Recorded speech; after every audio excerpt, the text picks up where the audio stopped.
আজকের ভিডিওতে দেখানো হবে আপনাদের মাঠে কাজ করতে গেলে অনিয়মিত চতুর্ভুজের সাথে যদি বৃত্তাকার জমি থাকে তো এই বৃত্তাকার সহ অনিয়মিত চতুর্ভুজটি কিভাবে ড্রয়িং করবেন। তো মনে করতে হবে এটি আপনারা মাঠে কাজ করেছেন একটি অনিয়মিত চতুর্ভুজ এবং সাথে একটি বৃত্তাকার রয়েছে।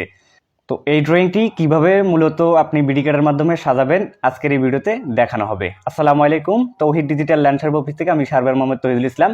তো আজকের ভিডিওতে দেখানো হবে অনিয়মিত চতুর্ভুজের সাথে আপনাদের বৃত্তাকার জমি যদি থাকে তো কিভাবে আপনারা বিডি কার্ডের মাধ্যমে সুন্দরভাবে সেই ড্রয়িংটি তৈরি করবেন।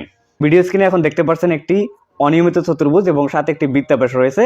তো আমরা এখন কোন বাহুর দৈর্ঘ্যগুলি কত ফুট সেটা একটু দেখে নিব। আপনারা হুবহুব খাতায় নোট করবেন এই স্কেচটি। নোট করার পরে আমি যে প্রসেসগুলি দেখাচ্ছি অবশ্যই প্রসেসগুলি ফলো করে আপনি কাজগুলি করবেন, তাহলে খুব সুন্দরভাবে আপনিও বিডি কার্ডের মাধ্যমে এই রিপোর্টগুলি করতে পারবেন। তো আমাদের উত্তরে যে বাহুটা আছে সেটা হলো 95 ফুট 4 ইঞ্চি, দক্ষিণের বাহুটা হলো 90 ফুট এবং পূর্ব দিকের বাহুটা হলো 60 ফিট এবং পশ্চিমের বাহুটা হলো 60 ফিট এবং মধ্যবর্তী কর্ণটি আছে 112 ফুট 6 ইঞ্চি। তারপর আমাদের বৃত্তাব্যাসে চলে আসি। বৃত্তাব্যাসের যে বড় অক্ষর সেটা হলো 95 ফুট 4 ইঞ্চি, অর্থাৎ আমাদের উত্তর যে বাহুটা, এবং ছোট অক্ষর আছে 26 ফুট। তো এখন আমরা দেখব এই ড্রয়িংটা কিভাবে বিডি কার্ডের মাধ্যমে করতে হয়। হ্যাঁ, আরেকটি কথা, আমাদের এখানে যে কোণটি দেখতে পাচ্ছেন তো এই কোণটি হলো 90 ডিগ্রি। তো 90 ডিগ্রি কোণটি রেখে আমরা কিন্তু বাকি কাজগুলি সম্পূর্ণ করব। দেখেন আমি এই টেমপ্লেটেই কাজটি করার চেষ্টা করব। তো আমাদের এই কোণটি যেহেতু 90 ডিগ্রি, তো 90 ডিগ্রি রেখে আমাদের কাজ করতে হবে। তো এর জন্য সর্বপ্রথম আমাদের যে কাজটি করতে হবে, এখান থেকে প্লাস আইকনে ক্লিক করে এখান থেকে একটি পলিলাইন বা লাইন নিতে হবে। তো আমরা একটি লাইন নিলাম। লাইন নেওয়ার পর আমরা কি করব, এখানে একটি ক্লিক করে দিব। ক্লিক করে দেওয়ার পর নিচে একটি ক্লিক করে দিব এবং আমাদের বাহুর যে দৈর্ঘ্যটি আছে সেটি বসিয়ে দেব। তো বাহুর দৈর্ঘ্য ছিল 60 ফুট। তো 60 ফুট দিয়ে আমরা কি করব, টিকমার্কে ক্লিক করব। তো তারপর আমরা ডান দিকে ক্লিক করে দিব। ডান দিকে ক্লিক করে দেওয়ার পর আমাদের যেহেতু এটি 90 ডিগ্রি কোণ, সেক্ষেত্রে আমাদের রোটেট করা লাগবে না বা কোনো ডিগ্রি বসানো লাগবে না। আমরা সরাসরি এখান থেকে 90 ফুট দিয়ে দেব। তো 90 ফুট দিয়ে ডান করে দিলাম। ডান করে দেওয়ার পর আমরা এই অবস্থায় রেখে দিব। রেখে দেওয়ার পর উপর থেকে টিকমার্ক দিয়ে দিব। টিকমার্ক দেওয়ার পর আমরা আবার কি করব, এখান থেকে বৃত্ত বা সার্কেল নিব।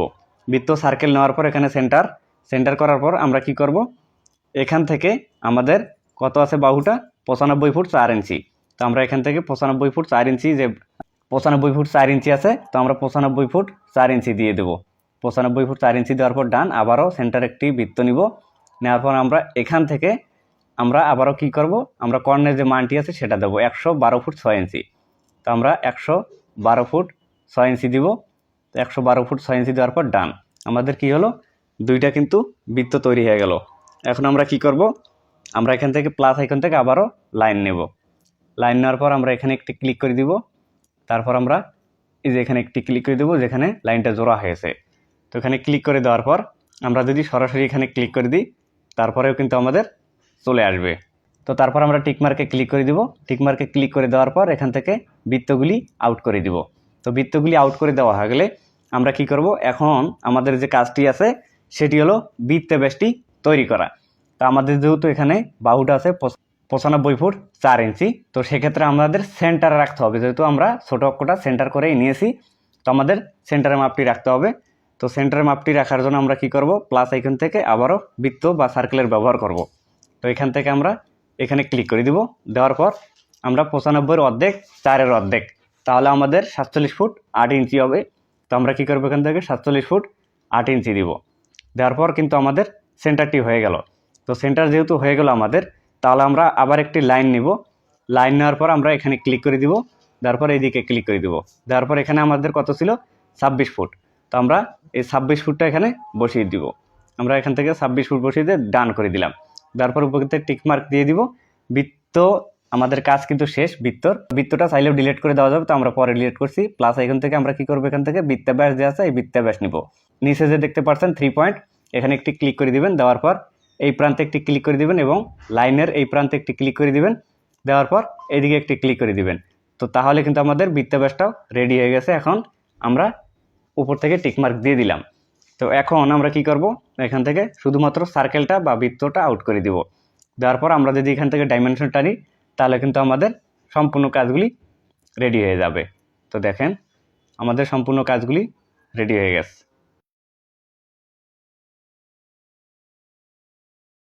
তো দেখতেই পাচ্ছেন আমাদের সম্পূর্ণ কাজটি রেডি হয়ে গেছে। তো উপরের যে ড্রয়িংটা ছিল সেটা আমরা আগে করেছিলাম এবং নিচের ড্রয়িংটা কিন্তু আমরা এই মাত্র করলাম। তো এভাবেই মূলত অনিয়মিত চতুর্ভুজের সাথে বৃত্তব্যাস থাকলে সেই বৃত্তব্যাস জমিগুলি সহ অনিয়মিত চতুর্ভুজের ড্রয়িং এভাবেই করতে হবে। তো আজকের ভিডিওটি ছিল এই পর্যন্ত। ভিডিওটি ভালো লাগলে ভিডিওতে একটি লাইক দিয়ে দেবেন, শেয়ার করে অন্যকে দেখার সুযোগ করে দেবেন। পাশাপাশি আমাদের পেজে নতুন এসে থাকলে অবশ্যই পেজটিকে ফলো করে পাশে থাকবেন।